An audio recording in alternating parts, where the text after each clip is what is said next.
I'm Kimberly and welcome to the weekend edition of the Native News Update. It's Friday, July 29th.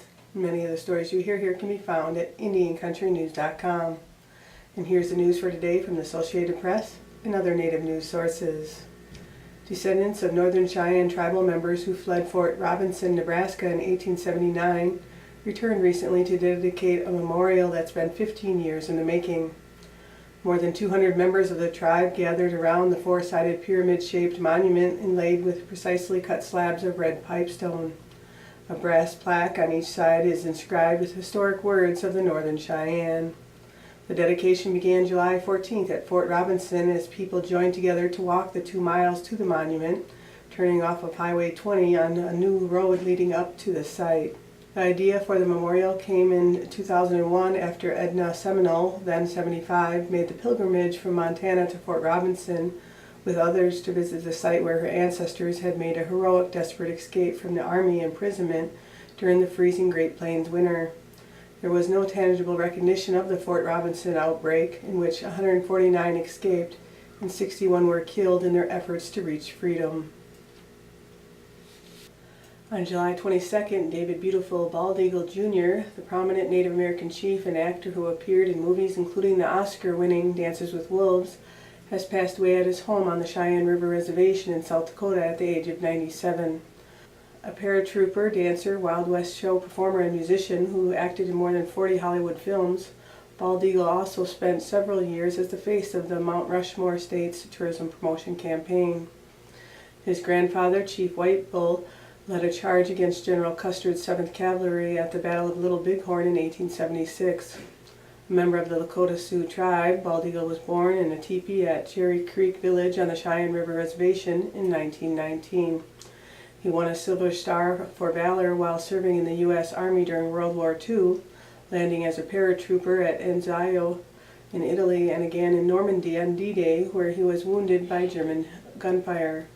In 2001, Bald Eagle was elected the first chief of the United Native Nations. His final film was the drama Neither Wolf Nor Dog, which recently premiered at the Edinburgh Film Festival. The American Indian Alaska Native Tourism Association has received the President E Award for Export Service, the first Native American organization to earn the distinction. The U.S. Department of Commerce notes that the visitation to Indian country by overseas travelers grew by almost 1 million between 2007 and 2014.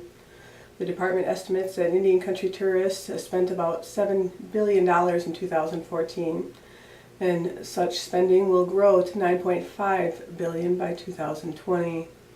The President E Award is the highest recognition any U.S. entity can receive for making a significant contribution to the expansion of U.S. exports.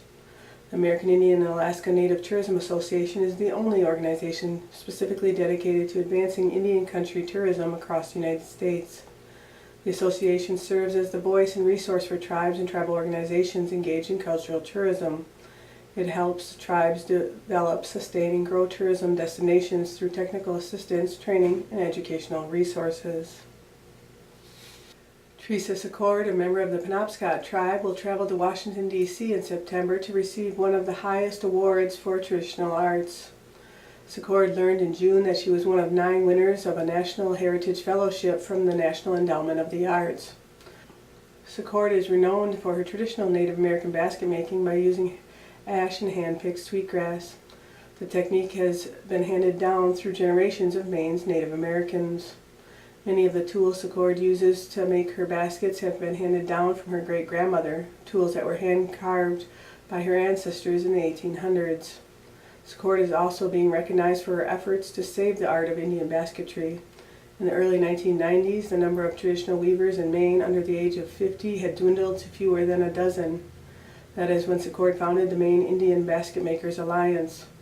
The organization helped lower the average age of weavers in Maine from 63 to 40 and increased the number of weavers from 55 to more than 200.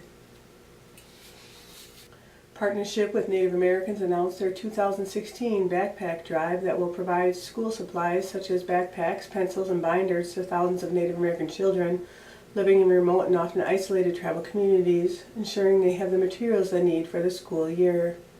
Annually, the organization provides school supplies to aid Native American students in grades K through 12.